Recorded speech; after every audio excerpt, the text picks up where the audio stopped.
Boa tarde, boa noite. Feliz quinta-feira. Happy Thursday. I am Krishan Wright, the founder of Black Sit Global, the host of the Black Sit Global podcast. Hey, hey, hey. It's good to be here. It's good to see you. It's good to be seen. It has been an interesting few weeks. We've had floods, landslides. Yeah, I still have to go down to my garage. I went down yesterday. It was too much water. Elevators off for weeks. And then today, Lisbon had an earthquake. I'm like, is it the end of days?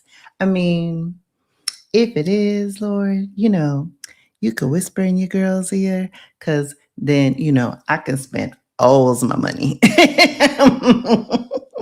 What in the world? What in the world? Oh my gosh. Oh my gosh. But, well, there's been a lot of good things, but one good thing that has been a thorn in my side for the past, 7-ish weeks, give or take, mais ou menos, is that I've had a very large table in my apartment that was delivered broken, and battling to get it picked up and replaced by the retailer has been a pain in my arse. And then finally, they came today and took it out of my apartment and delivered the other one. So now I have to figure out how to get it assembled. But that's a tomorrow problem. Right now, I'm enjoying the fact that I have walking space now because I've been navigating around this thing. Bailey has. I've been trying to make sure she doesn't get injured or eat any random styrofoam. I couldn't even decorate. This thing was huge. And now it's gone. And now I'm just like looking. I'm like, oh my gosh. Because today makes a month, not since I had the apartment, but a month since I officially moved in is today. And it was getting down to the wire, and it was like a very terse, strongly worded email that you have 48 hours to deliver said object and remove other said object, or the hammer is going to come down. It worked. It worked. And look, shout out to ChatGPT. Don't let nobody tell you that AI can't be your friend, okay? Because it can be. Because I was like, look, y'all can't even hide and say, oh, well, she wrote it in English. We didn't know what she was saying. No. Chat does the translations for me, back and forth. In any event, it is now gone. And so far, the other one looks fine, but it's too heavy for me to lift. So, but that's okay. Find somebody, put it together, put up a picture. We're back in business. Okay. So it's good to see y'all. Hey, hey, hey. Yeah, the climate. Look, Mother Nature been telling us, okay? Like she gave a warning shot during the pandemonium. And she was like, get your act together. And humans were like, okay, because we don't want to die. And then they were like, yeah, we can go back outside. And everybody's coughing. And I was at a cafe yesterday and we had to bounce because this woman and her offspring were walking contagion. And I'm like, what in the world? Just the uncleanliness of the world. But I say, look, dinosaurs roamed the earth. They were way bigger than humans. And Mother Nature is still here, and they are not. So We can go around thinking that we're the smarter ones, all we want, but we are intentionally messing up the planet. Yeah, 2 earthquakes in Lisbon today. Technically, it was 3, but the first one was 2.1, so nobody felt that. But the other 2, they felt. Okay, so let's say hi. Hey, Action VJ, first in the chat. Hey, hey, hey, how you doing? Positive thinking, ciao from Arizona. Hey, Cheryl, channel member in the house. How you doing, girlfriend? Hey, K Renee, how you doing? Hey, Charlotte. How are you? Octavia. Hey, Jackie. Boatard, another channel member in the house. Yes, yes, yes. Hey, Edith. How you doing? Hey, Aileen. Hey, Chanel. Jess is in the house. Octavia. Yes. Yes. Yes. Now, generally speaking, indigenous folks, Black folks, right? Ancestrally, we have a connection. We always have a connection to nature. But them other folks. Because I'm like, y'all are fracking and doing all these other things, taking flying penises into the atmosphere for like 2.5 seconds, which is probably as long as you can last in bed. But that's a story for another day. And I'm like, yet my pretty Black self, gotta suffer? I think not. But half of them on the Epstein files list. So we see how that worked out today for Prince Andrew. Well.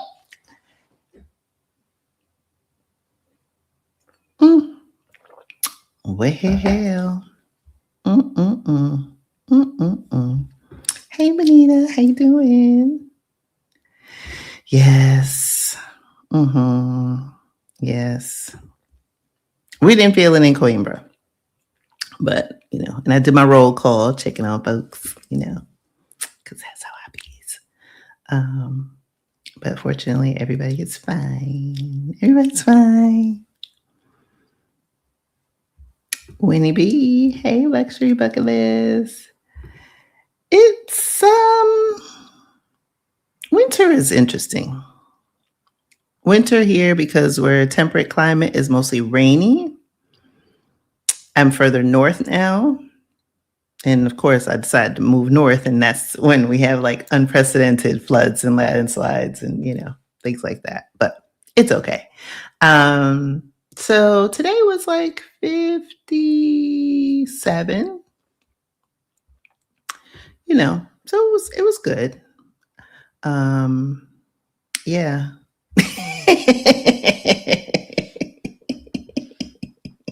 I do that sometimes. See, Cancerians, that's my zodiac sign. If we're not careful, we do have a very slick tongue, but I'm very good about keeping mine under wraps. Occasionally it slips, and I'm from the Bronx, it comes out. Hey, house sitting retiree, how you doing? Okay. What other announcements did I have today? I think those were the main ones. Yeah. I talked about the article last week, and I haven't announced yet some other things I can't talk about yet. So yeah. I think we're good. Hey, Venus, how you doing? Okay. So one of the things I really wanted to talk about today, which is a continuation really from last week, because last week we talked about, when cracks appear, right? When those fissures appear, like who gets caught first? And as somebody who's living abroad, thankfully, even as I've been navigating a very delicate situation with the floods, because I'm a good person in a crisis, but I'll admit, last Friday, was the test of wills. So Thursday I was live. A lot of you had written in the comments about Little Miss Fourpaws, who's behind me, because she was very vocal and her warnings and stuff. And literally like the next day, because at that point I think we had one of the levees had broken, maybe two at that point. But what happened on Friday was that things really escalated to where the dam that contains holds back all the water was at 99% capacity. And so 99 is a lot, right? So they were like, oh, shit, it might break too. And it was like, oh, wait, come again?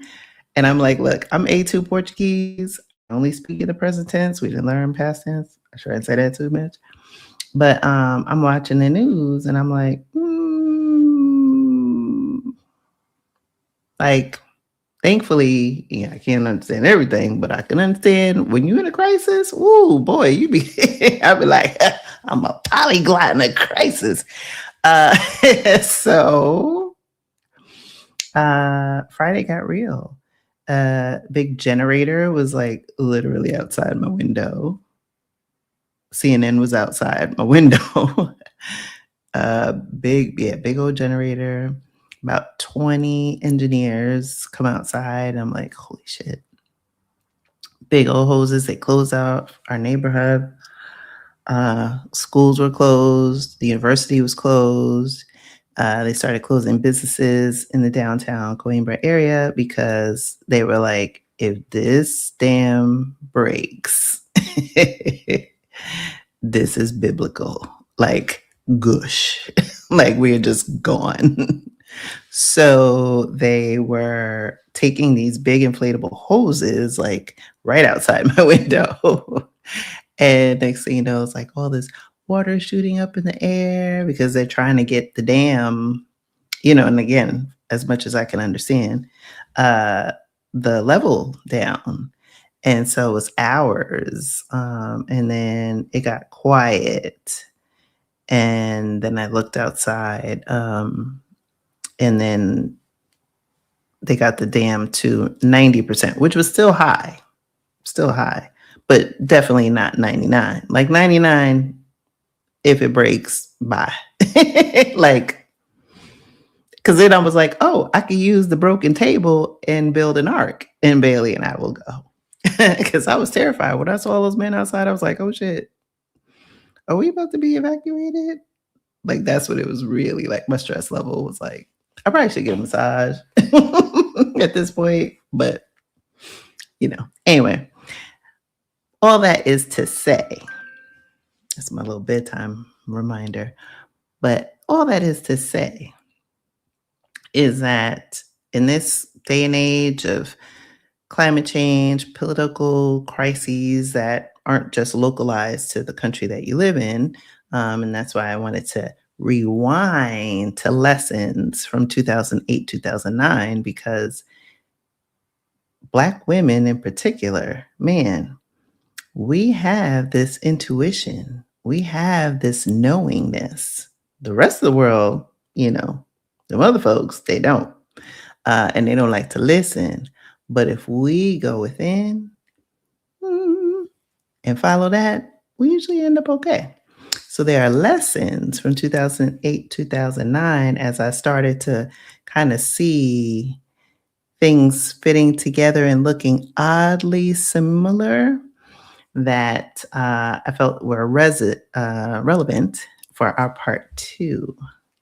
Yes. Aw, thank you. And while you're here, hit the like button, subscribe to the channel, help us grow. Help us grow. Hey. Look, you start making sense of some words, you just be like, oh wait, you be pulling words out your butt. I know what that means. It means get out. Hope you're enjoying Lisbon. Uh, we're not doing a Ghana trip. I think Exodus Summit is.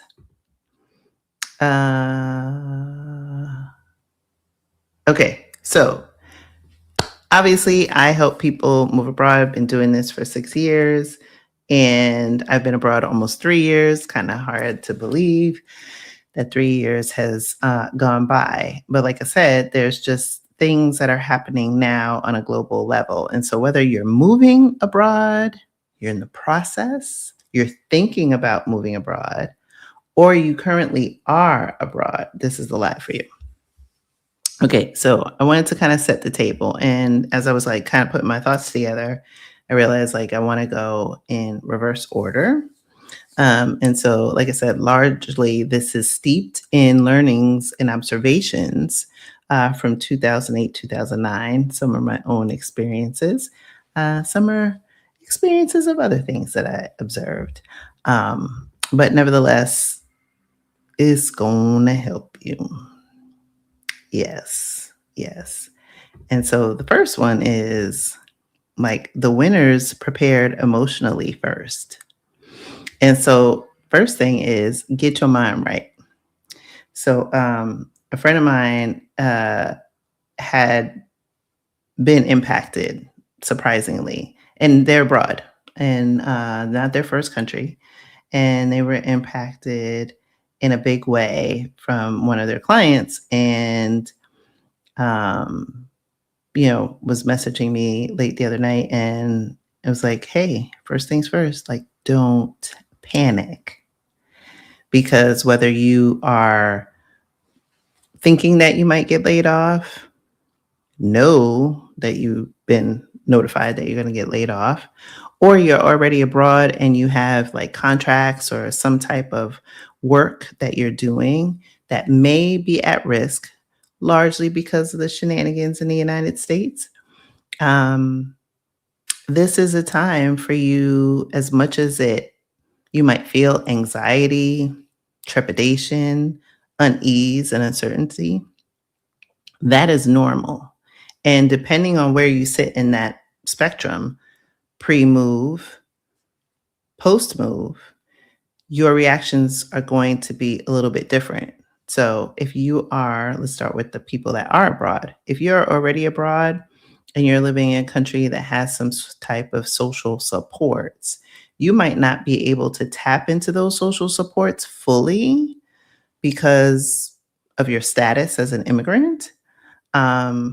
But, you know, your cost of living may be lower. So your level of panic may not be as high as someone who is pre-flight in the United States, who may be depending on that money to move abroad, may be nervous because now those social safety nets that you enjoy, like a person would enjoy abroad, like, you have public health care here that you don't pay for in Portugal and other socialist countries, that, healthcare Cobra is a grip in the United States, right?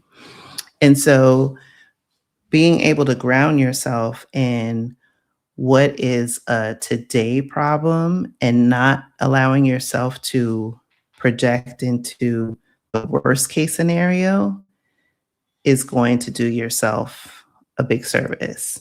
Because I always say this, right?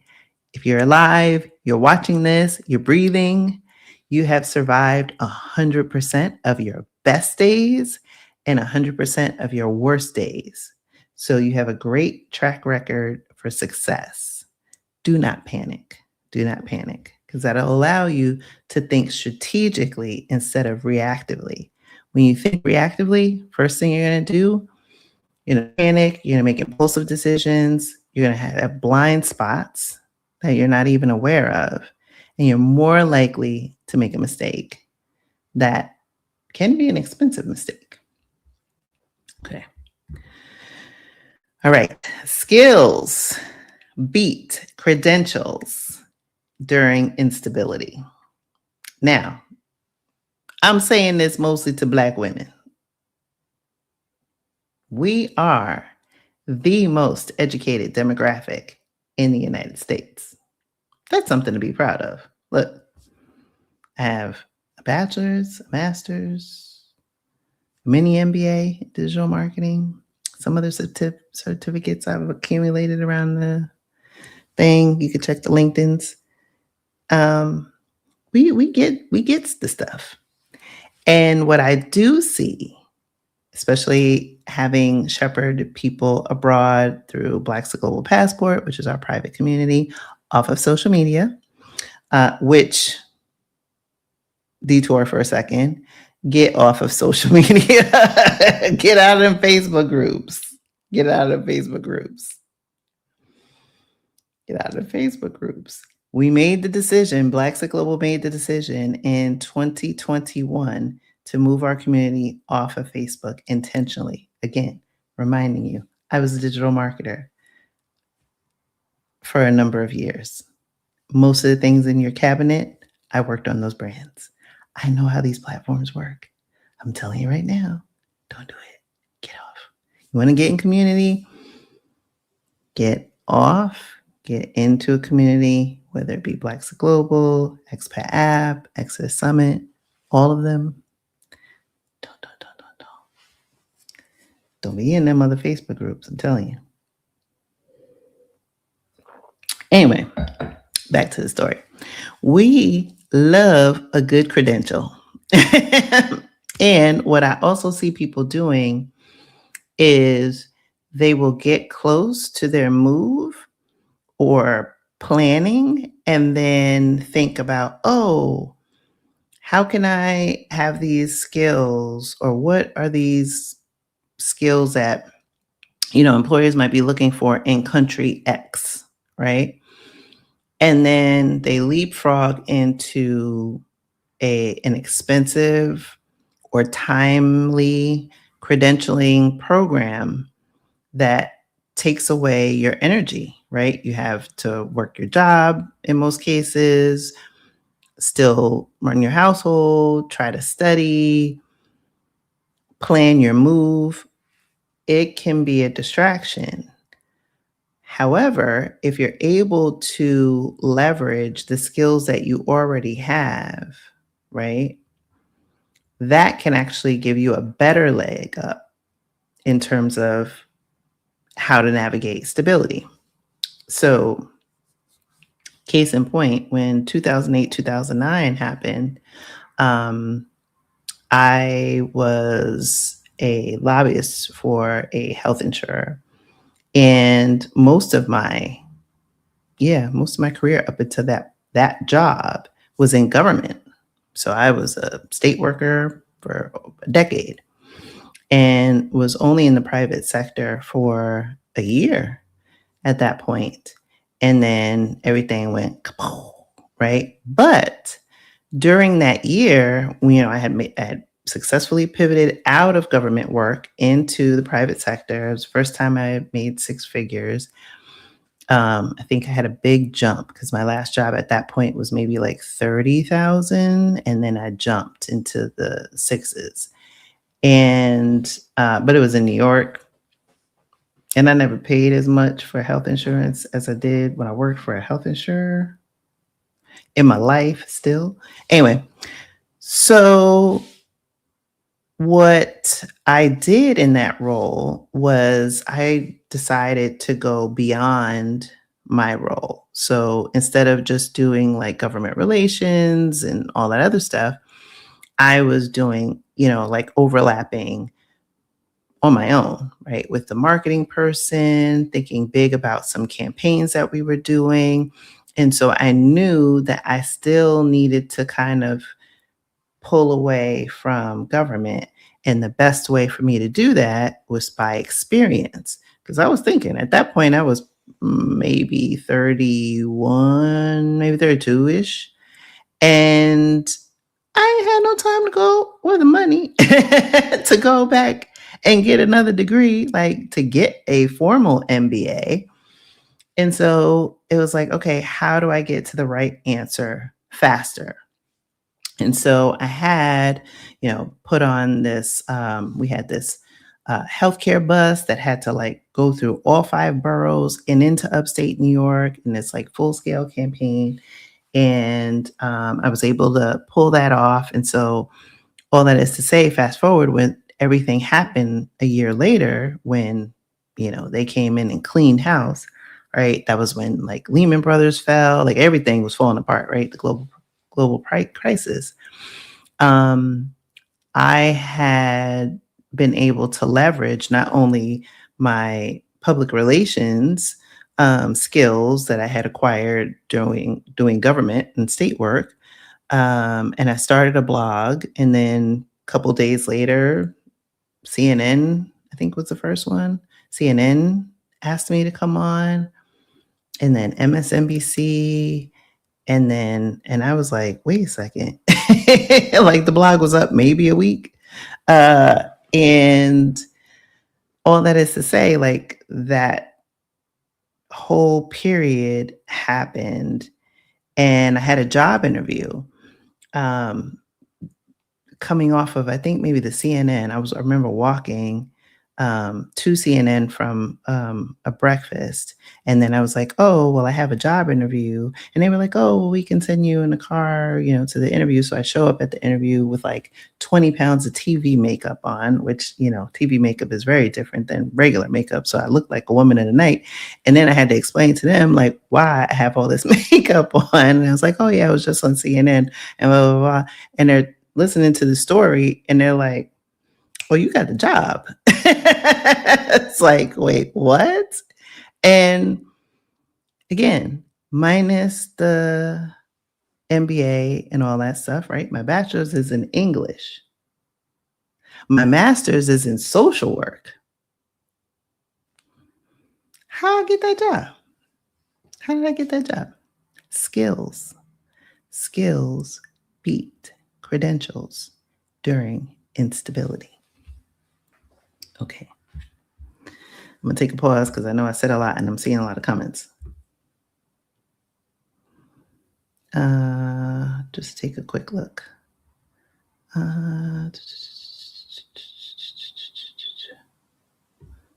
Okay. All right. We're good. Okay. Number 8, bureaucracy tightened. Remember in 2008, 2009, bureaucracy tightened. Banks stopped lending to each other. Part of the healthy economy, right, in the healthy financial banking system is banks move money between each other, right? Somebody takes out a loan, needs a loan for a mortgage, somebody needs money out the ATM. Like the system works, right? It's called currency. It has to move. It moves from here. I buy things in euro. My money is in USD. There's a currency exchange rate. All these things have to move. When everything happened in 2008, 2009, they stopped that. You also had a lot of bad loans that were happening.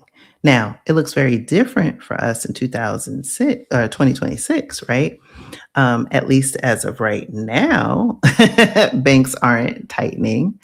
But as it relates to moving abroad, what is happening, and again, the parallel, is countries are getting way stricter about who they're letting into their countries.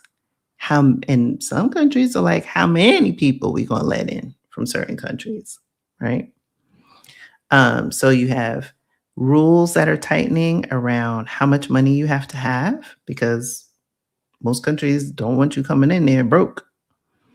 There's a lot of political, you're seeing the right wing growing, especially in Europe, where people are scapegoating. The easy scapegoat is always the immigrant because in any country, that person does not have the same rights as a citizen. I don't have the right to vote in Portugal. So of course the easy, scapegoat is, oh my gosh, the immigrants are coming and they're driving up the cost of blah, blah, blah.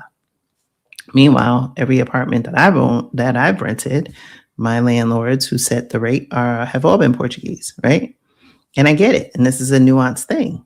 Um, but if you're in a country and wages are low, and the only lever that you have to amass any wealth or move up the rung, right, to give yourself more breathing room is through an asset that you own, you're going to value that asset higher, especially when it's scarcity. That's capitalism. That's, you know, I mean, humans have done that throughout our existence, whether it be real estate, whether it be, other commodities like salt or gold, right? And so it's easy to scapegoat and say it's this person from this country who's driving up the costs in Mexico, who's driving up the costs in Portugal, who's driving up insert country. But nevertheless, in a global world where people are moving about quite often, even more so since the pandemic, because we had, digital nomads and people deciding that they were going to work remote because their jobs were remote. Everybody was remote at that point for the most part, asterisk. Um, but all that is to say, countries that went from wanting to attract and move more money into their economies decided now, like, oh, wow, we didn't expect this many people. Now it's taking resources from our citizens who are now complaining, who, I mean, we all pay into the tax system here, regardless of your status, but citizens have the right to vote, right? They can vote the government out, right? Which has happened. And so you're seeing pushback where whether it be residency tightening in the United States, the right to vote, right? Oh, you need a passport. Oh, you need, was it real ID? Which they've been floating real ID for damn near a decade. And it's like, well, damn, if the ID needed to be that real because we were under threat, motherfuckers would have done what they needed to do at that point. It don't make no damn sense. You're seeing more identifications in terms of, multi-factor authentication. There's threats around voice theft. We're seeing AI encroaching. So again, all of these systems and bureaucracy and bureaucratic processes start to tighten when things get weird. So for the people that are pre-flight who have been sitting on the fence, like, oh, maybe I can stay in it a little longer. I mean, I survived the first administration, we're you're already worn out, and this joker only did a year.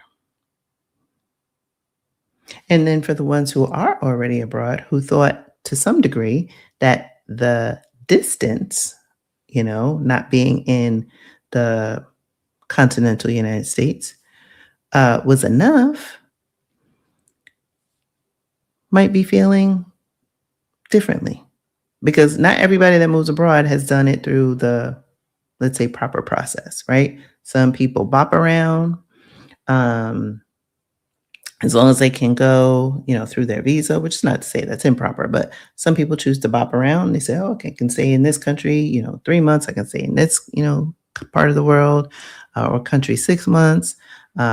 Some do visa runs, not advised. Those are the ones that I'm talking about. And overstay their visas and then get into trouble. But nevertheless, you got to pay attention because these countries are not stupid. Mexico, you used to be able to go in there with no problem. You go across the border, stamp, 6 months, you good. Parts of Southeast Asia, you do your visa run, I'll see you in a couple weeks. Now they're like, right? So you have to get smarter about how things like these start to impact you.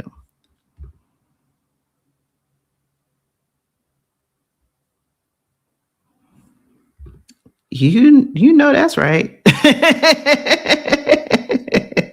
They like to lend money to people who don't need it or lend more money than people need so that they can keep you indentured.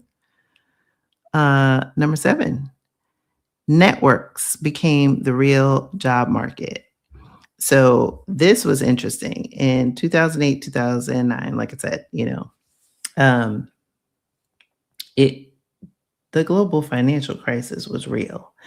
And so jobs were disappearing, you know, but the people that moved in these private circles, right? Whether they be, you know, different clubs, and it doesn't have to be like country clubs or something like that, but affinity groups, right? Whether it be, fraternities, sororities, Jack and Jill, and all these other things, alumni organizations, um, boys and girls clubs, whatever it is, those were the people who were well positioned. And the reason why I say this is so important, especially for the pre flight people, is America is a very individualistic country, right? Pull yourself up by your bootstraps. And while we inherently come from a culture, from an ancestral lineage that is more communal, generation after generation of being in the United States, those through lines, those connection points have gotten weaker over time. When I was a kid growing up in the Bronx, I didn't have many friends because I lived in Co-op City and my cousins lived in damn near every building. So we played with each other, right? It was like, oh, and everybody knew, if I knew you, you knew somebody in my family, because on both sides, on my dad's side and on my mom's side, I had cousins on both sides and we all lived in the same community. We would do family reunions in the park, get-togethers at my aunt's house. And, now being, in my 50s, look, I live in Portugal. I'm not near my relatives. I may see them at most once every couple years in person, right? And so when we have these other affinity groups that I'm talking about, the people who didn't just go to work and come home, and I know that, look, life be life, and to the point where as much as we have technology, there still doesn't seem enough time to do those things, but other people find time to do them. And so those people that had those social ties, whether it be soup kitchens, faith-based organizations, whatever, those people were able to rebound faster because they were able to say, hey, I just lost my job, or, I can't, I can't pay for groceries this week, or, I need something for the kids. And so that became the job market because word of mouth. Oh, wait, what do you do? Oh, wait, I know so and so and so who's hiring or who's looking for somebody to help out in the meantime.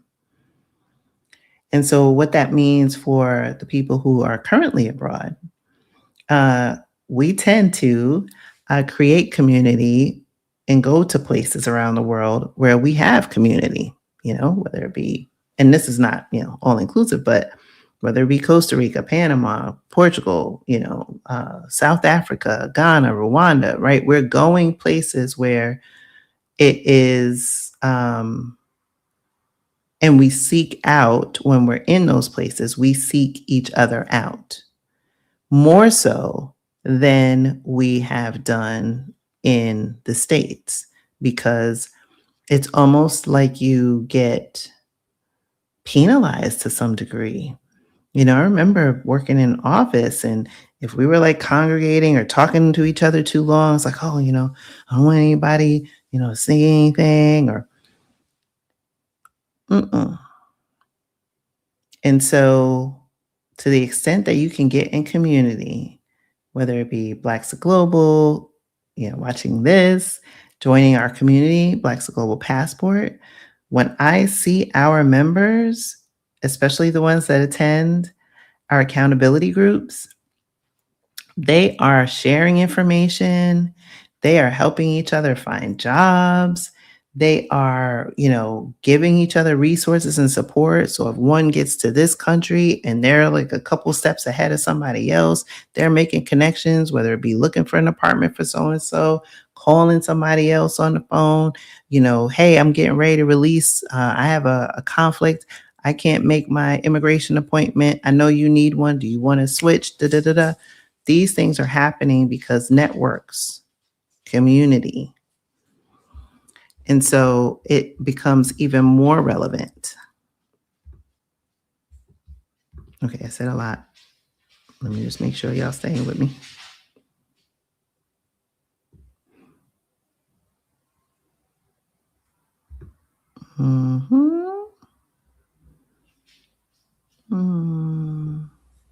Okay.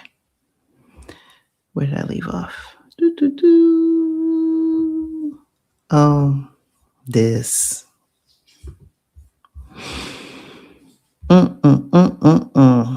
Burn rate. So the people that won, the winners in 2008, 2009, were the ones that I said, that don't panic. But they were calm. And so they figured out how to trim and where to trim, whether it be, and subscriptions were kind of not really as big as they are today. But, if you weren't working, maybe you don't need to have that kid in childcare. Maybe, maybe you want to start taking the bus. Where are the areas that you can trim? And because things are so expensive in the States, especially now, it's a harder thing to do, but you have to figure out where you can cut. And so I know for me, when I was going through it, I stopped relaxing my hair. Went natural. I was never a big nails person, but there were just things that I would cut back on naturally. There were times I remember where actually in particular, 2008, 2009. Yes. Did not have the money to send Maya, because she was a little thing at that point, to daycare. And I remember the owner, because it was like, oh, we're going to have to pull her out because I was married at the time. Because we didn't have any money, right? Because we had both lost our jobs within 6 days of each other. And I remember the owner was like, "Oh, no, we'll work it out. We'll keep her, And I was like, "Oh, but I'm home." And no, because she's got friends, she's got this, she's got that. We'll work it out. Again, part of that is community, but other part of that is figuring out where you can reduce your burn. Because when you're thinking about your pre-flight, and this one I want to really drill home. If you're basing your budget on your move abroad, on your existing cost of living, most likely that's going to keep you in the States longer than you need to be. Oftentimes, when you move abroad, your cost of living is going to go lower. I'm a fan of trying to mimic living on what you anticipate. So, example, if you are spending $5,000 a month in your expenses and you forecast that your cost of living in your new country probably will shake down to about 3, figure out how to trim and live off of 3. Try it. Is it realistic if you take out certain things?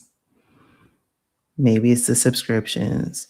Maybe it's not buying as many clothes. Maybe it's whatever. But to the extent that you can, and whether it's, getting ready to move, getting ready to retire, whatever, you need to mimic, simulate, whatever word you want to use, as close as possible your anticipated budget, because otherwise you're going to go to country X and you are going to lose control of your budget.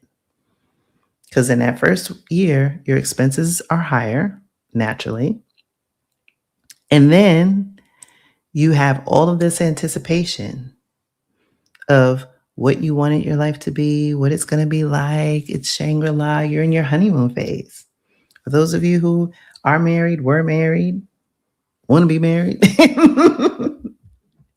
in a relationship, whatever, right? You know the honeymoon phase where you could do no wrong. Honeymoon phase. The dude's like spending all the money. Oh, baby, let's get the champs. Let's get the caviar, right? Fast forward later, maybe not so much, right? So again, if you can control yourself now and be disciplined, it will serve you later, right? Because the goal isn't just to move abroad, it's to stay abroad, right?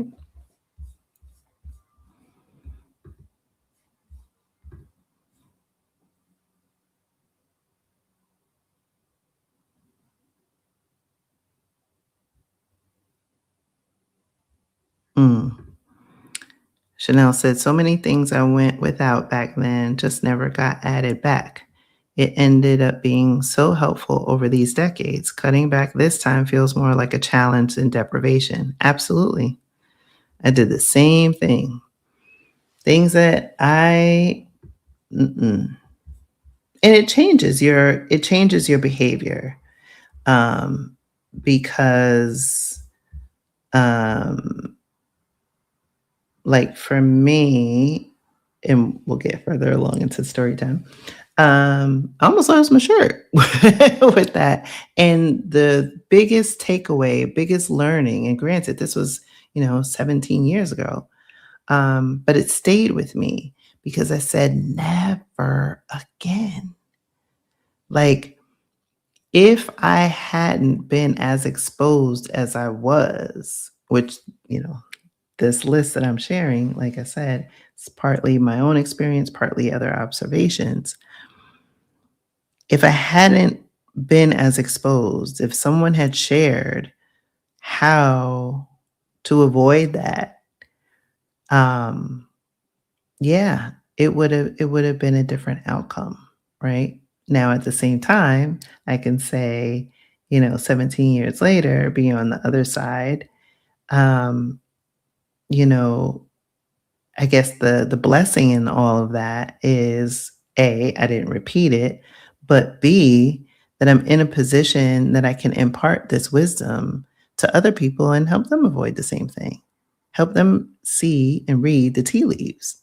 Because if you were alive during 2008, 2009,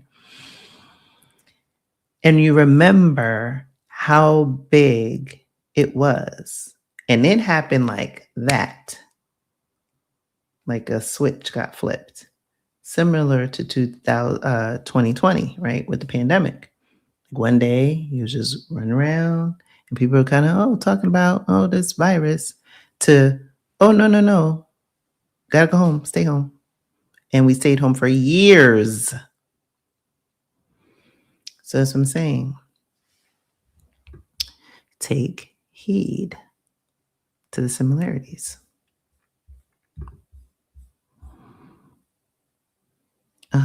Okay.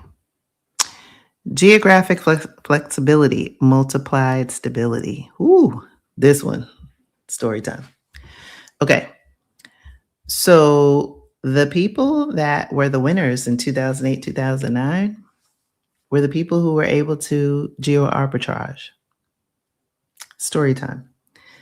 So 2008, 2009, like I said, everybody's losing their job. My ex-husband and I, well, my husband at the time, we lost our jobs. My neighbor across the street lost her job. Like everybody on our block. I think with the exception of my next door neighbor, and the person next to him, but everybody else lost their jobs, right? On the block. So the neighbor across and kind of down from us, they were a family of, I think, 4 or 5. And so we were in challenging straits, right? We had very over leveraged credit card debt, student loan debts, car debt, all the debts, all the debts, right? I mean, they weren't mine, like per se, but they were ours collectively, right? Um, and so when you have that, you don't have options. A lot of people will, because in this world where optics kind of rule, people see these people on TV, they think they're wealthy, then they die, and then they're like, oh shit, I didn't know that I had more money than so and so celebrity, right? So it looked like we had all the things, right? House, the Land Rover, the this, the that, house in another state, blah, blah, blah. But then when you have no money coming in to pay for these things, and the credit card companies start calling, the sheriffs start calling, coming to the house, right? The walls start to enclose, right? So my neighbors across the street, they were a family of 4, I think about 4, like us. And so they were like, you know what? We're moving to Mexico. And it was like, wait, what? White family. They were like, yeah, we're going to move to Mexico. It's like, yeah, he lost his job. And, I think she was a stay at home mom. And, we're just going to go to Mexico for a year, take the kids out of school, figure it out. We're going to rent out our house because that'll cover the mortgage.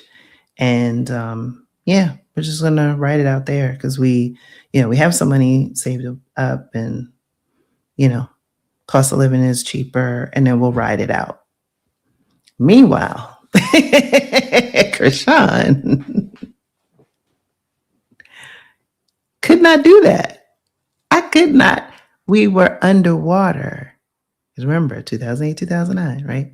Homes underwater.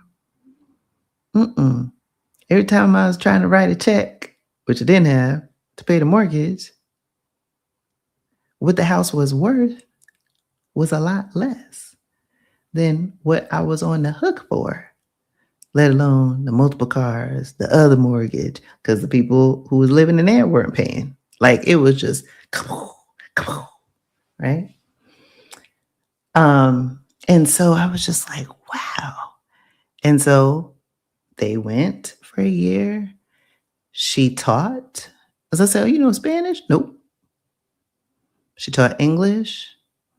He wound up doing something on, I don't think, online or whatever. Kids went to school, came back speaking Spanish, and they had a lovely year.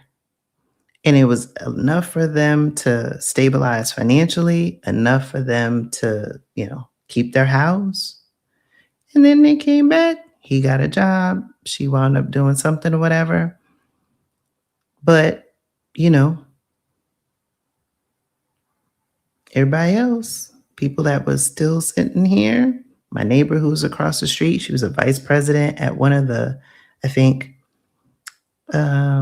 bank rating agencies, making over 6 figures, never was able to get to that again. She was a single mom. Nope. Another neighbor, she worked for, I can't remember. It wasn't Deloitte, I don't think. Some company. Never could get back to that salary again. Right? And they very, very, she too over leveraged. She had every week seemed like she had a new car. But the people who were able to pick up and say, oh, you know what? I've got a little bit of liquidity. I'm going to ride this out. I'm going to go to a different part of the world, lower my expenses. Goes back to what I said about reducing your burn. So if you are pre-flight and you're impacted, maybe you want to bop for a little while. You might find the job that you want. You may be inspired in another way to leverage your skills. And if you are, right, already abroad and you're impacted, maybe it's moving to another country. Look, I live in Portugal, and there are quite a few people who, despite the lower cost of living relative to the United States, have opted to go to other countries because currency fluctuations, the euro is incredibly strong right now compared to the US dollar. They're going to countries like Panama. They're going to countries like Mexico if they can qualify. They're going to countries like Southeast Asia because they want to stay abroad. And so they're like, okay, I'm on a fixed income, or I didn't anticipate taxes being as high as they are in this country, or whatever the case is in their particular financial situation. Geo arbitrage work to their advantage. So again, if you're pre-flight and you're like, hey, I'm thinking of moving abroad, I got impacted, don't think that the solution automatically is your dreams are deferred. Maybe the answer is still to go with what you have, be strategic, and take advantage of it.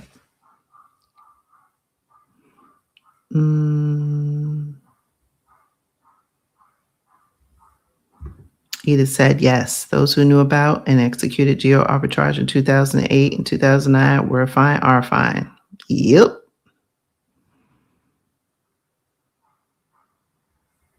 Hey, glad you're here. You're most welcome. Hey, man.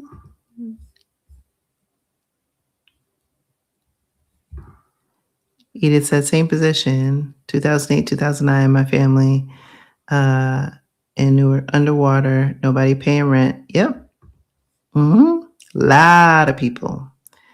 I remember another good friend of the family, they stayed in their house because New Jersey is a non-judicial state, if I remember correctly. Because I think it's been so long. Differences between the judicial state and the non-judicial state. But in any case, because I can't remember which is which, so one of you will probably be able to do your Googles in case I get this wrong. But in some states, if you don't pay your mortgage, you have 30 days. You miss a payment, you got 30 days. Get that money together, you don't get it together, they come in and put you out, right? So usually you see that in the southern states. In the northern states and other parts of the continental United States, I think it's, judicial state, I believe, is they are judicial states. So there's a process, and there's multiple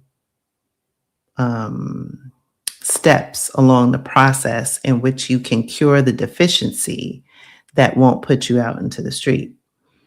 And, even in non-judicial states, you still have a right of recovery. Maybe getting too technical for some folks. But all that is to say, depending on where you live, you may not be like this person in particular who was able to stay in their home for years. Look, I was able to stay in my house for a while. And I use that to my advantage.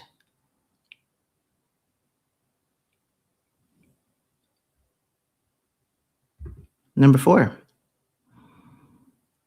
small operators expanded, corporations froze. Kind of what we're seeing now. kind of what we're seeing now. Oops, did I don't think, oh, I meant to do it. Okay. Uh, so corporations in 2008, 2009, right? They were doing mass layoffs. Like every time you turn around, right? Lehman Brothers, Bear Stearns, the company I worked for at the time, it was just across the board. Like I said, it was like a global, and not just the United States, right? It was a global shedding. Um, the United States was more severe because in the United States, you work at will. Other parts of the world, you work on a contract. And so, very different. It was more financial tightening happening outside, right? Ex US, US specific, people losing their jobs, high unemployment rate. So, the people that were the winners in this situation were the people who were at the time such a small segment of the community, the freelancers, the consultants. Those were the people that were able to gobble up those jobs. So instead of a company saying, oh, wow, I've got this person who's in this role and I pay them $100,000 a year, you may be paying their salary of $100,000 a year, but you also have as the employer fringe, right? Their healthcare, their share of, um, certain fringe benefits like 401k match, if that's applicable, other things. So it's the salary plus the fringe plus any expenses relative to them being, at the job. That number could be, an extra 50,000, for example. So instead of paying somebody $150,000, right, you can then pay this part-time consultant half of that, three-quarters of that. That's a savings. So freelancers, consultants, those type of people, they ended up being better because employers are not responsible if you're 1099 to pay the fringe. They're just paying salary. And as a result, you can command more per hour. So let's say your hourly rate, even if you're salaried, was whatever, $25 an hour. That as a contractor, as a freelancer, you can charge $40 to $50 an hour because that company is not paying for your job location. You're working from home. They're not paying for your healthcare, your 401k. They don't have to pay into all of that. So they can pay more in the hourly and it still nets out to be a savings to them. So those were the people that wound up doing well because companies were shedding. And what are we doing in 2026? Also part of 2025. Companies are shedding, right? There is a concerted effort to shed Black women specifically from the job market, right? 350,000 people last year. We are what? Hard to say, hard to believe that we're only a couple days away from it being March. Holy shit. It's like yesterday was January 1st. And it's still happening, right? These companies are letting people go more and more. And they're, how do I put this? They're letting people go, but they're slick because they're playing both sides against the middle.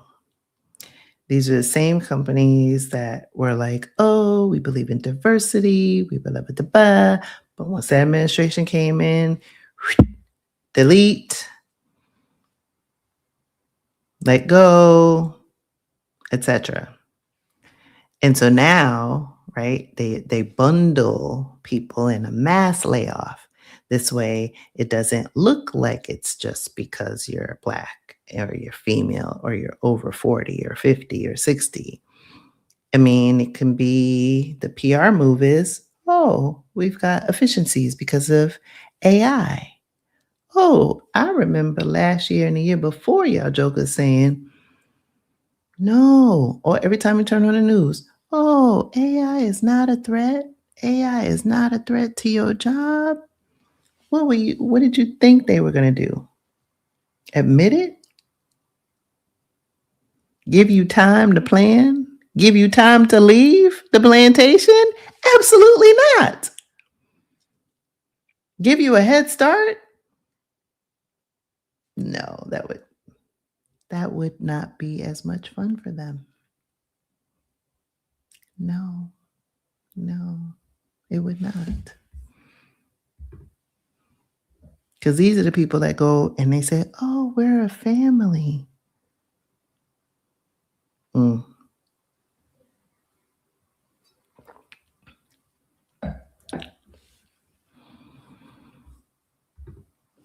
Really for the world said, excuse me, no lies spoken. All I could get were temp positions until I got hired by the feds. Exactly. And look, you can stitch together a couple jobs, right? Somebody says, oh, I want you to work this part of the day or only these days. You can stitch together. But sometimes we're so rigid in our thinking. And, especially if you've been in your career or a job role a long time, that your job title and role is so married to your identity or your salary that you can only do one thing, and that a stigma is attached to temp work. Now, that might have been the mindset in 2008, 2009. Fast forward to 2026, especially coming off of a global pandemic a few years ago. There is no stigma, right? The job to have, the coveted role is, being a digital nomad, being location independent, not only remote, but remote and location independent. It's one thing to be remote, but if they say remote and you have to be in the United States, that's only part of the solution. But if you can be globally remote, that's a whole different thing.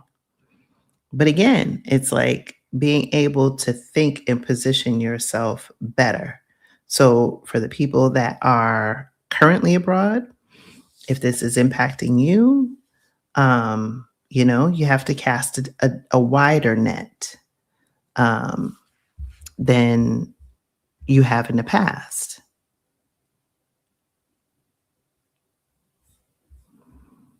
And like I said, pre-flight, you have to think about it differently. Like I said, stitching together different roles, looking at things differently. I just want to look at one thing. So, hang on one second.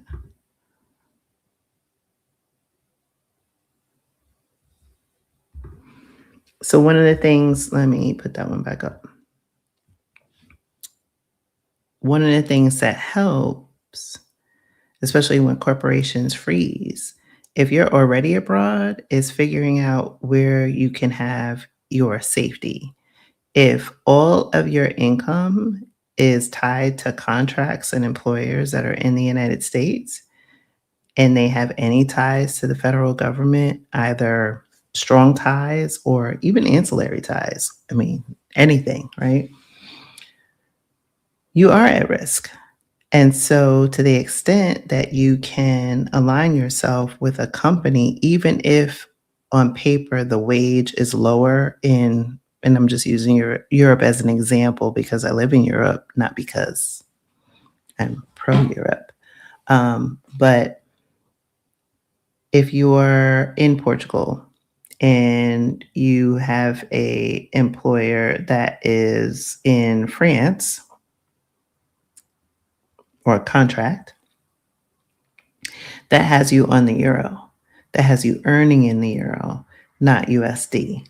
So you're not subject to currency fluctuations because now you're earning in the currency that you're spending in.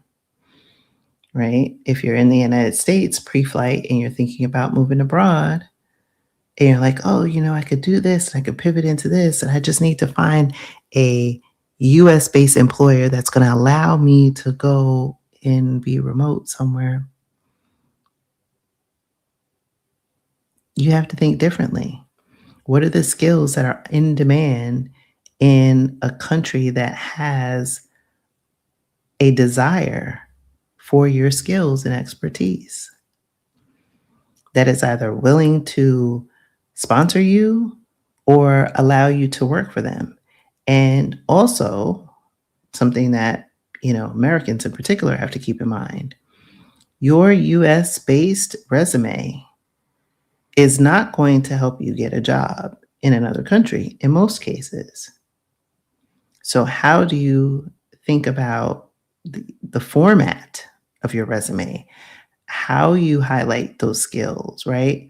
Do you put greater emphasis on one area than another? These are the things that you need to think differently about.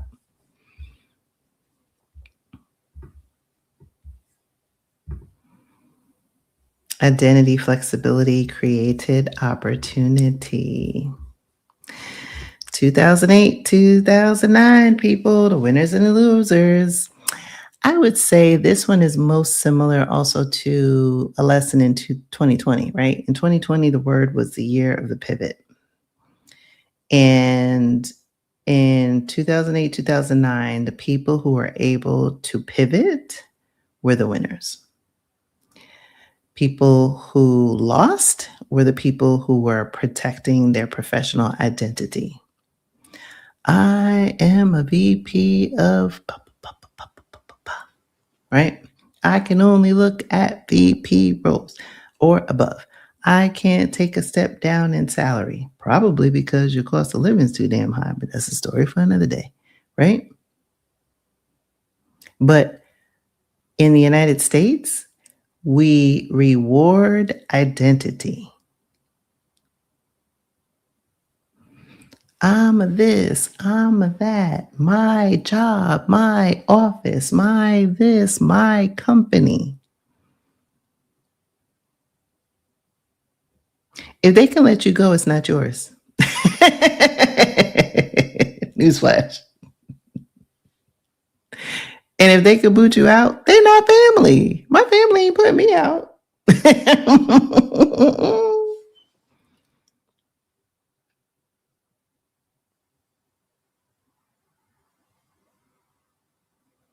I'm a marketer. I'm a this. I'm a that. I'm a project manager.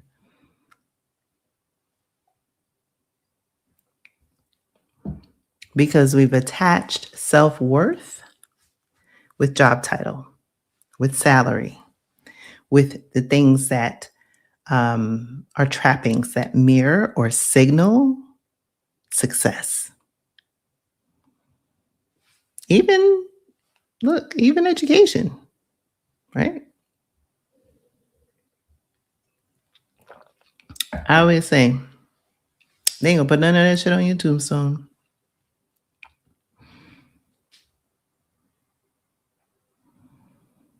Anyway, Sean Wright, award-winning digital marketer. Blah, blah, blah. MSW, BA, MBA,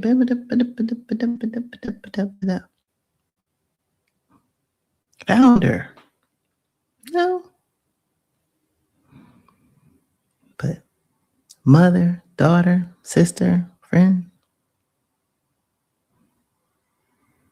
who you are to the people who love you most.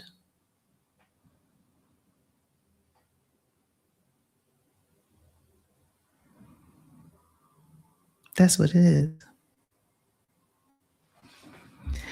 So the people who leaned into identity lost. But I don't want you to lose. Mm-mm. So how do you avoid that trap? You have to think differently. So instead of saying, oh, I'm an accountant or whatever, right? Figure out how you can take those skills, the knowledge, the skills, detach from the title, but creatively figure out how you can leverage that either to start or grow a business of yours. Maybe it's becoming a fractional employee or a consultant.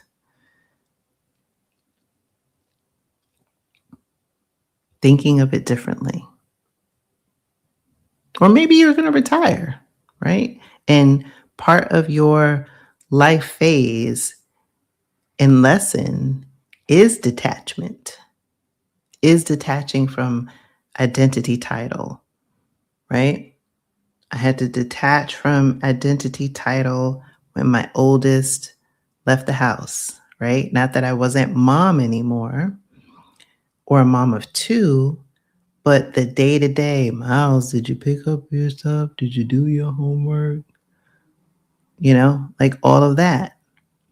I went from being the mom in that way to more being a coach.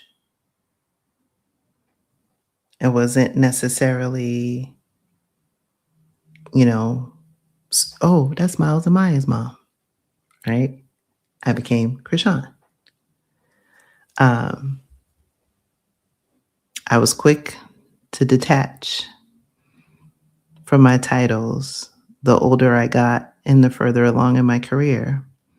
Because in most of my jobs, especially early in my career, I learned that lesson when I was in the government.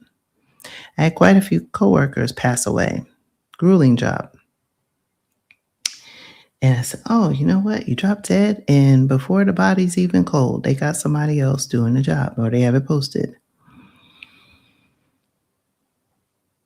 And I was like, ooh, or I would see people just working themselves to death.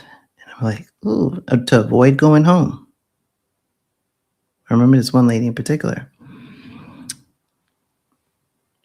Oh, every meeting, she moved up the ranks. She was like our team lead, married to this big ass book. It was a budget. Whip smart. But you didn't want to go home to that man. That's why you was.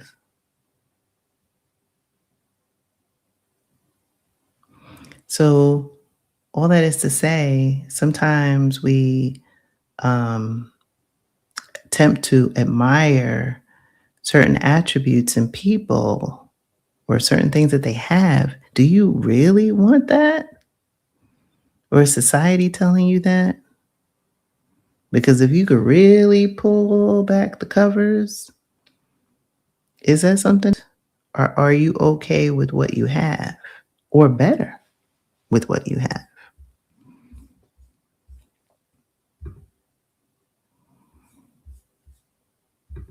So being able to turn what you can do, right, or your title, your job, right, into, or take, how do I say this? Take the title and turn it into what you can do, right? So, for example, for me, you can say, I'm really good at solving complex problems. Less about a title, because I've had so many jobs and job titles, the titles are irrelevant. And I had jobs where I'd stay in the role and they changed the title. So the title became irrelevant, but it became more about the skills and the capabilities that you're able to do in the role. And think about this, any job or anything you've ever done in life, you had to learn to do it. Even if you had the skills and you applied for the job and they're like, oh, you know what? John, you got the job, right?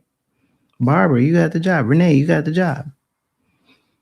And you're like, oh, wow, I came in there and I had my credentials and stuff. You still had to learn. You still had to learn that particular role. So sometimes we count ourselves out of things thinking, oh, well, they don't want, so and so. You gotta switch that mindset. Have the audacity.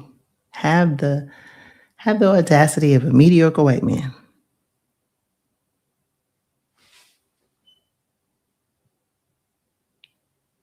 The job may say A through Z. He might be like,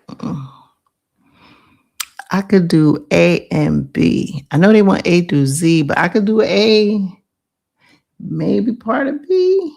I'm gonna apply for that job. We're like, I could do A all the way to J. Oh, damn. Can't do it. Mm-mm. Mm-mm. Mm-mm.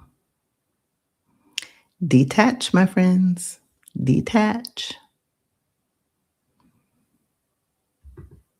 And it's especially important abroad because the jobs and the job titles that you have in the US aren't always going to mirror and translate abroad. So you have to think differently.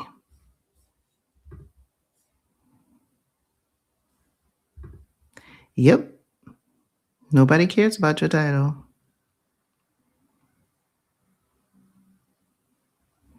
Oof. Yep. No rush to get to a job.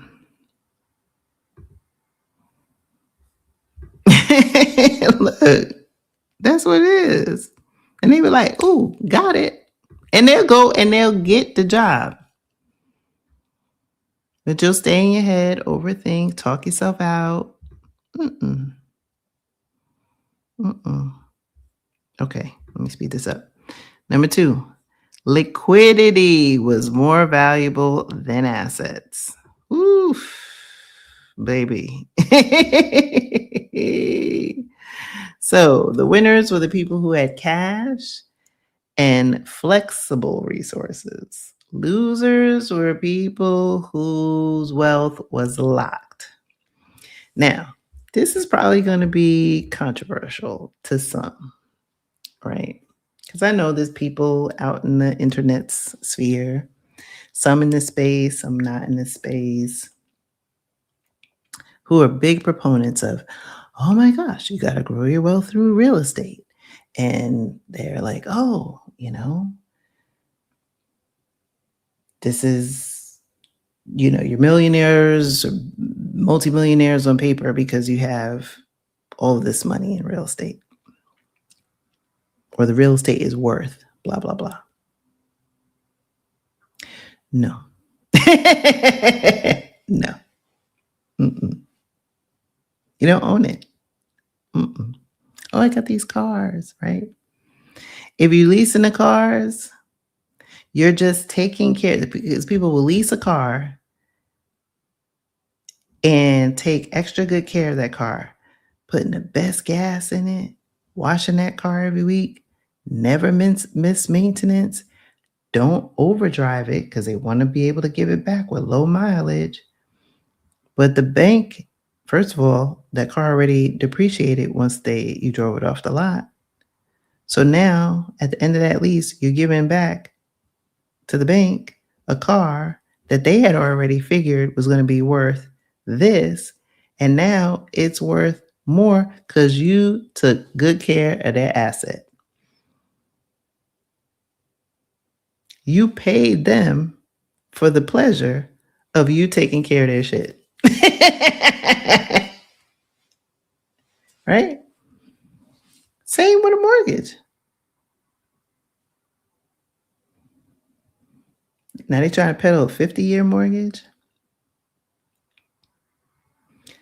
You doing the maintenance on the roof, cleaning the gutters, mowing the lawn, painting the house, putting in nice appliances, redoing the kitchen. You're going to upgrade. You're going to upgrade because that's going to increase the value. You live in a good neighborhood, right? You go on Zillow. Oh, look, it's up $20,000. But guess what? 'Now you're not working. Can you take the square foot of that office and go buy you some food? Nope. It's an illiquid asset.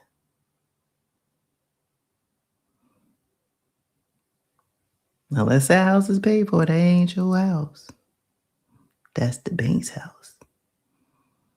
And honestly, even once you do pay it off, in America, you got the property tax. But I won't derail the conversation.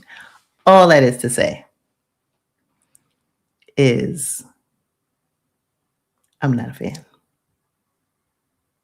Not a fan. Not a fan of growing your wealth by real estate. Now, I own real estate. Own real estate. Outright. No mortgage, no nothing. So I own it. I care not about the real estate. I don't even half the time compute it in my wealth, even though I own the asset. Why? Because it's illiquid. I have to sell it. And guess what? 2008, 2009, a lot of homes did not sell. It took 3 years to sell my house.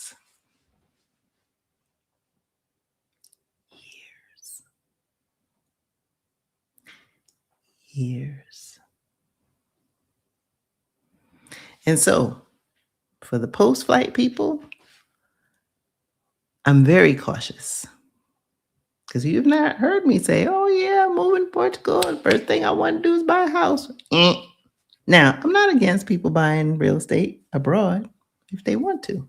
And I'm not saying I never will. I would do it cash, right? But I have an aversion to balloons. The housing market here feels like a bubble.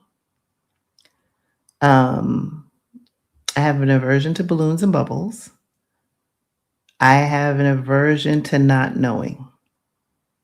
There's more things I don't know than I do know about that. So I choose not to. It's not a missed opportunity. I'm still rich. It's okay. It's okay. But I also, because of my lifestyle, I like the flexibility and freedom of moving, right? I was ready to leave Lisbon. That was always part of the plan. Coimbra was not originally part of the plan. But I was like, you know what? I like it here. I really like it here. And if that changes, I can leave, right? If Portugal no longer fits, I can go to another country. I like the freedom of movement. But in this country in particular, it can take years to sell. And buying at the top of a market,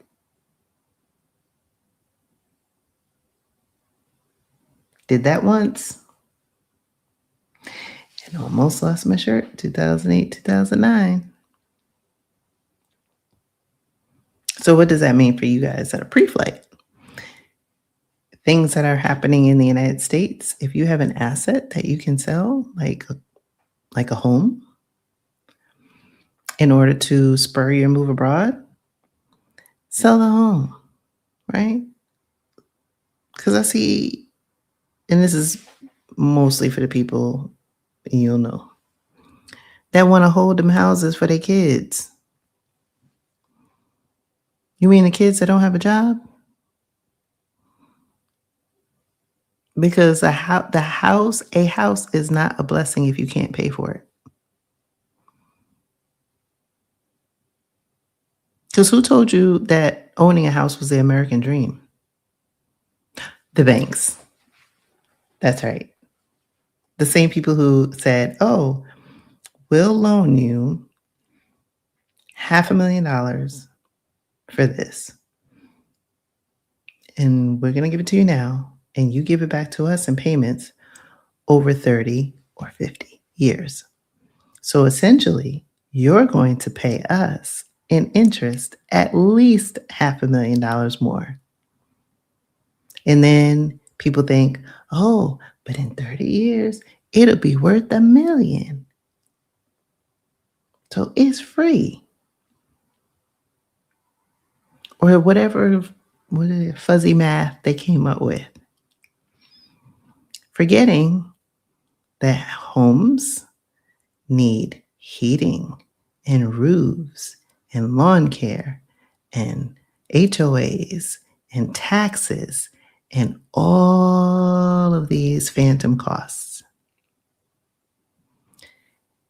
And if you compare the appreciation of $500,000 in a home to that same $500,000 that you had if it were invested in the stock market for that same period of time, you could buy a whole lot of houses.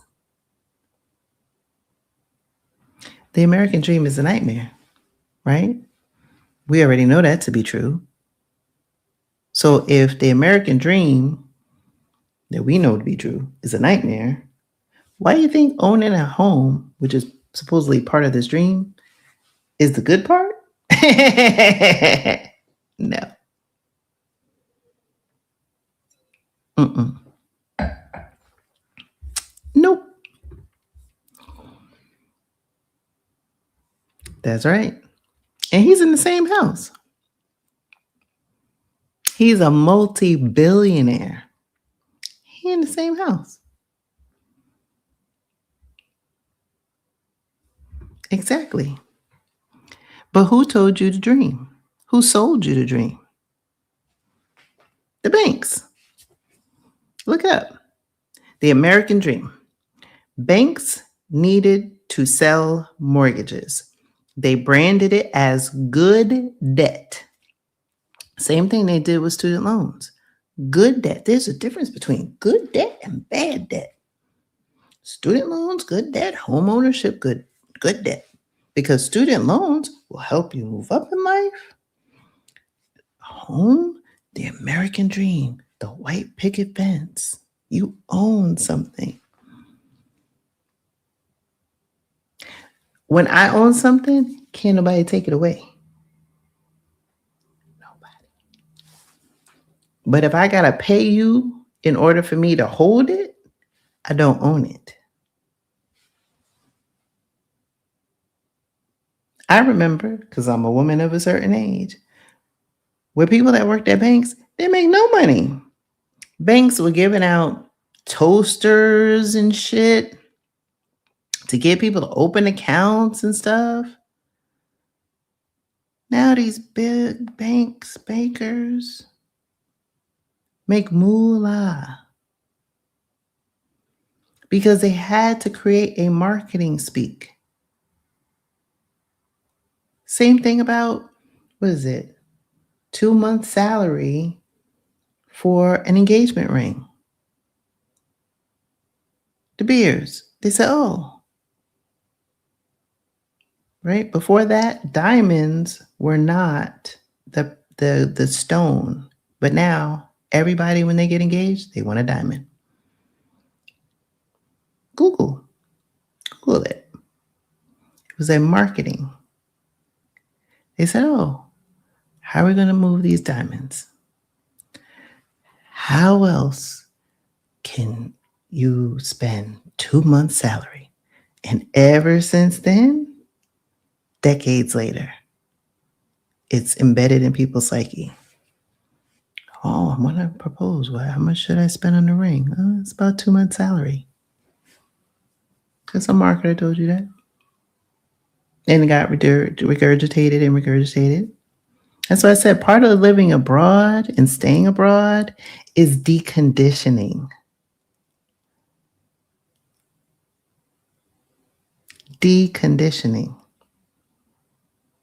Unlearning, examining, questioning why are the things that you think and believe, why are they? And not everybody wants to confront this stuff. Some people just are like so rigid and like, oh no, I want to stay in this lane. But I have a video on this channel about growth mindset and fixed mindset. I tend to be in the growth category. But it will serve you to question things.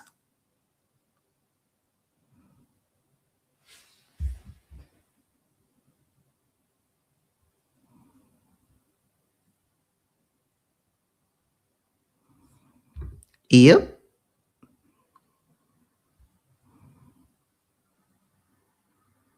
Yeah. It's just like college and joining the military, right? Everybody said, oh, go to college, go to college. Thinking about the people who made out well in an economic downturn. They were not the people that went to college. They were the people that went to trade school. Those were the electricians. Those were the janitors. Those were the people that, handymen and women, auto auto mechanics, the blue collars. They made out real good. The roofers, the corporate peeps, not so much. Because the people that went to college had all these big ass loans to pay.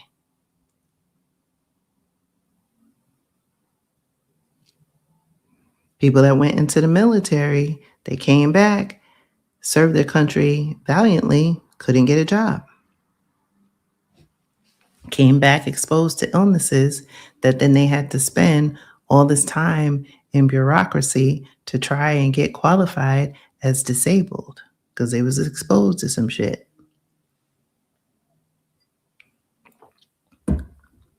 Or go back a couple more decades, people, servicemen and women who were told, oh, help us win the war. We'll give you your freedom. We'll give you 40 acres and a meal.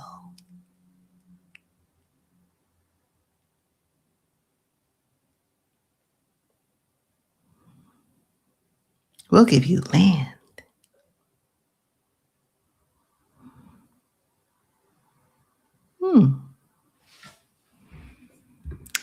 Yes, it is.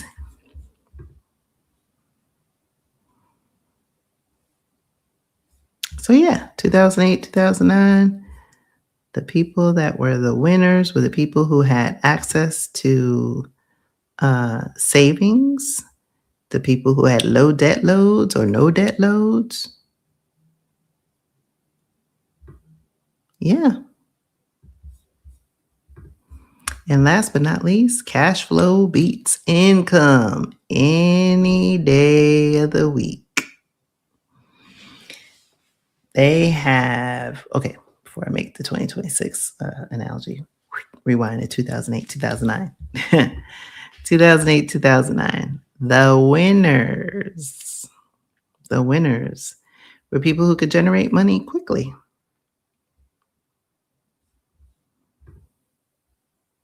Right? The losers, people who had their income tied to one employer.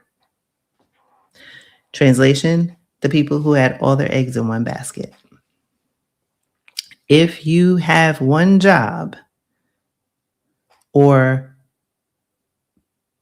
better stated, if the majority of your source of income, if not all, comes from one place, you are at risk. Point blank, period. Because your livelihood is 100% dependent on that job. It's on that business hitting its metrics, right? Not just your job, not just your role, not just your team or your department, the whole pie. And if it's publicly traded, not just that, but what does the street think about your company's performance individually and against its peers? What happens when that company wants to sell off a division or buy another asset and you go from being an asset to a liability.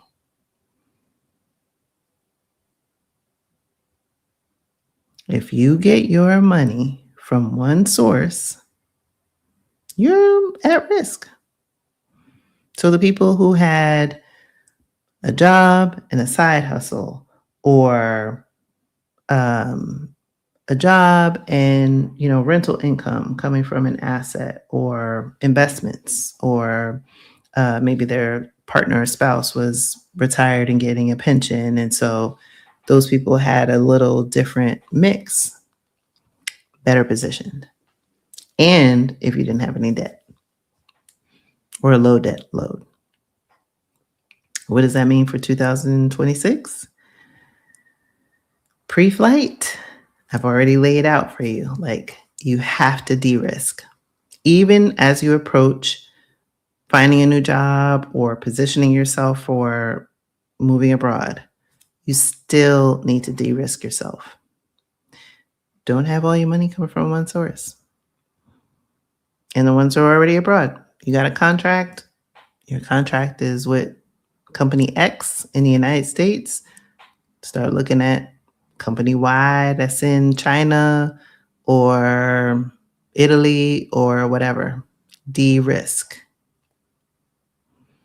If your company is steeped or even has some overlay into nonprofit sectors or something that's quasi-government, position out. Or if those companies have taken an anti-DEI stance, you don't want to be there anyway, because they're just going to overwork you. You're not going to get any credit for anything you've done, and it's just going to be a toxic shit sandwich. I'm just saying.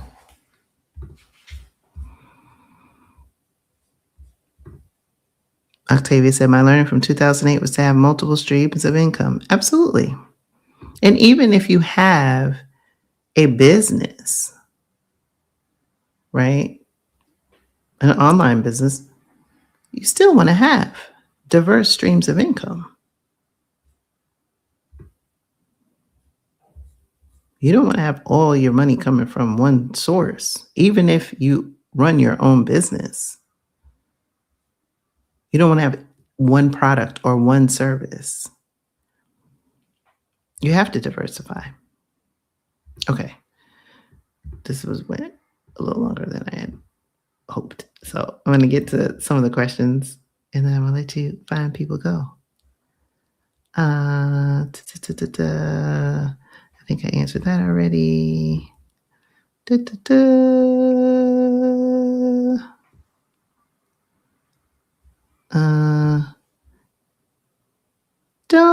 know. Hair products. Yep. Find out what you definitely can. Like in my case, I wish I had brought more shoes, because size 11s, they don't have for me. All right, let's see.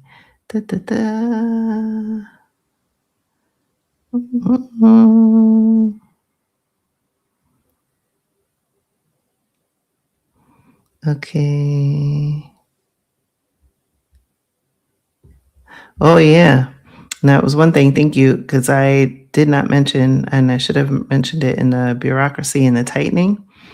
So there are some of you who have been paying attention or are in Black Sickle Passport. The U.S. has already started tightening and reducing the places by which you can renew your passport or even get a passport. So if you don't have a passport yet, or you're up for renewal soon, I suggest you do it now. Global mobility is the currency of choice. We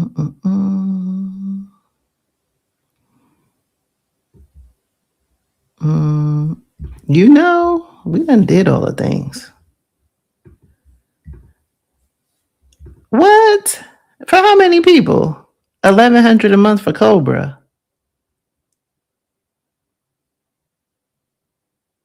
How many people? Please don't tell me that was with just one person. That's crazy. I I don't I pay a little over that, a little more than that for a year here. Like that's 1 month is my whole year. Wow. Uh,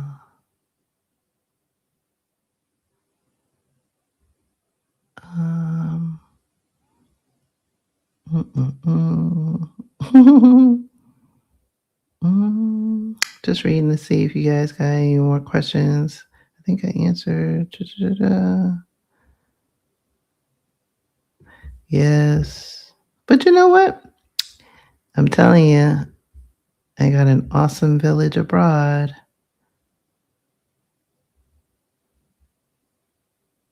Uh,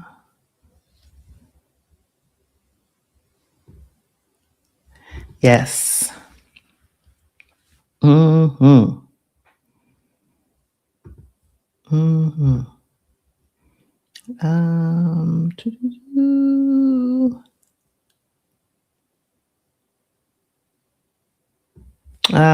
thank you. California is a non-judicial state. People just walked away from their mortgages without worrying about being sued for their first mortgage. Yeah. Because you have to understand, like, when you're in those positions, right? First and second position, if you have a home equity loan, that second position, second doesn't go over the first, then you have taxes. Oof. It was a lightning. It was a learning.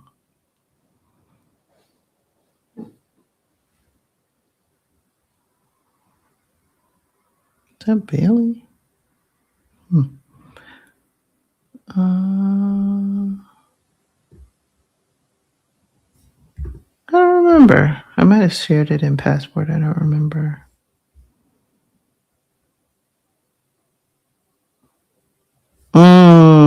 Yes. Committed to me forever. Add disability to that. Yes. Absolutely. Yes. Cannot overlook that if you are differently abled, that it is much harder. Yes, absolutely.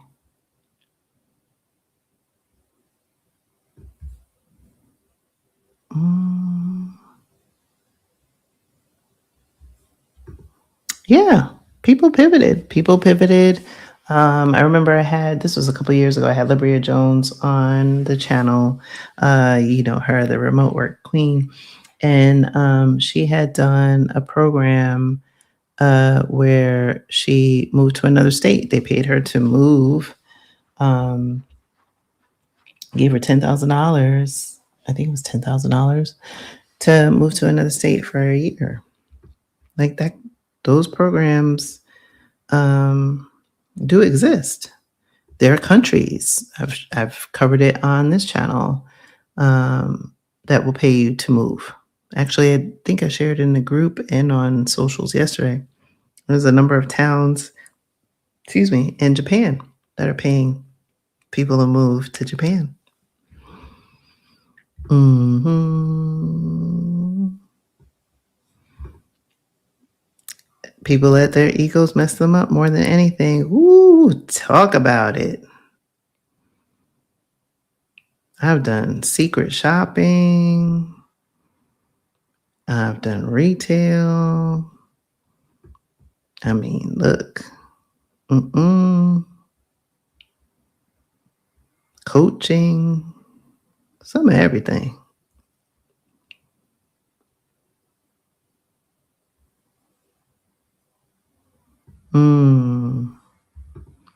Edith said, fast forward to 2026, I'm continuing to detach from the many identity titles I've taken on and the attachment of living in the U.S., preparing for my exodus in 2026. Yay!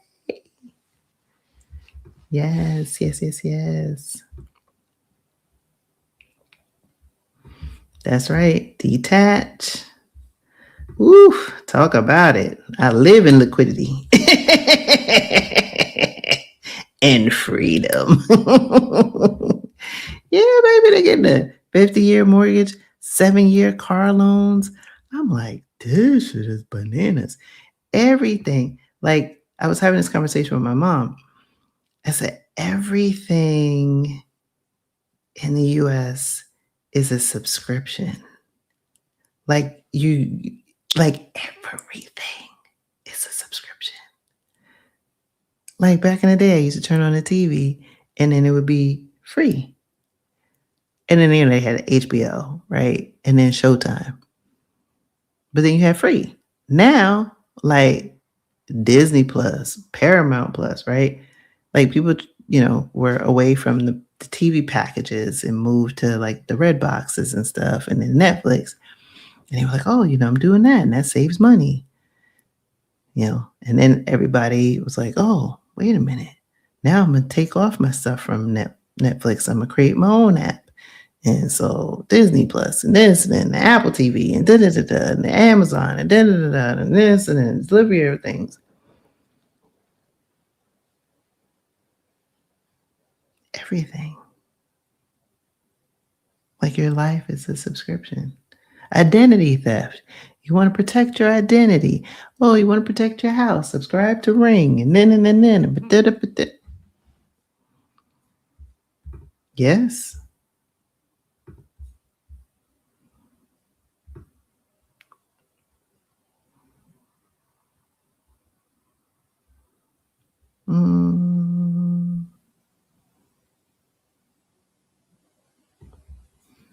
Yeah, back in the day, college used to be free until they had to educate us.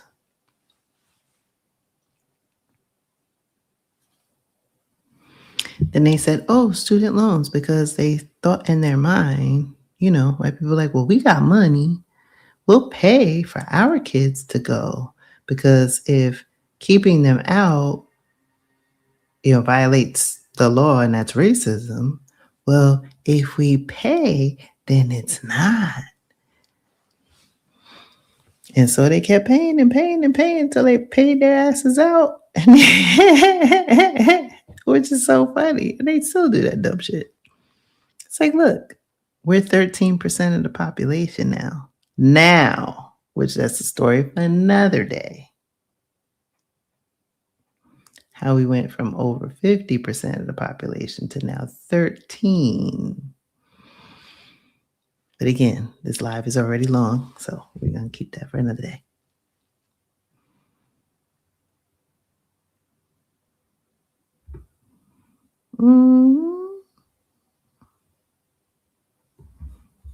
Oh, yeah, you good.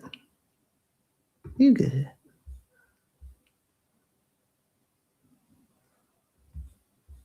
Yeah, probably. Probably. Yeah, a lot of countries are coming up with some things in Learn Americans. Yes, I do recall that. Greta said 2025, 13 for who? How many people? Look. Look. How many people?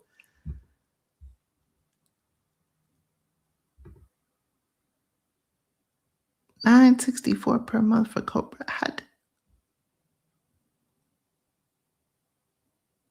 Wow. Wow. And even if you have an HSA, the max contribution for a single person in 2026 is $4,400 for a high deductible plan. So, and I don't think you can even submit premiums as part of that deductible, like, where you can get reimbursed. So basically, wow.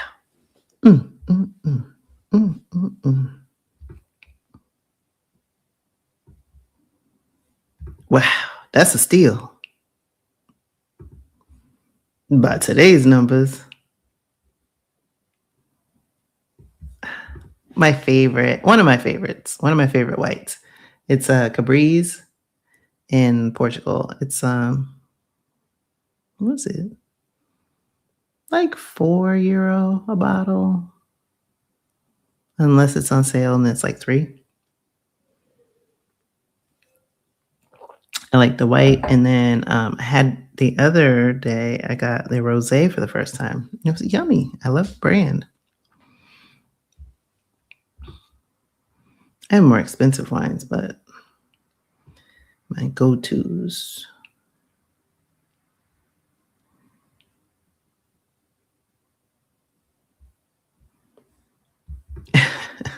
What? Yo, this is crazy. And then with the ring cameras, how they can get into everybody's camera. I mean, look, surveillance culture is crazy over there. People can say what they want about Europe, but the privacy controls here are good. It's good. It's good.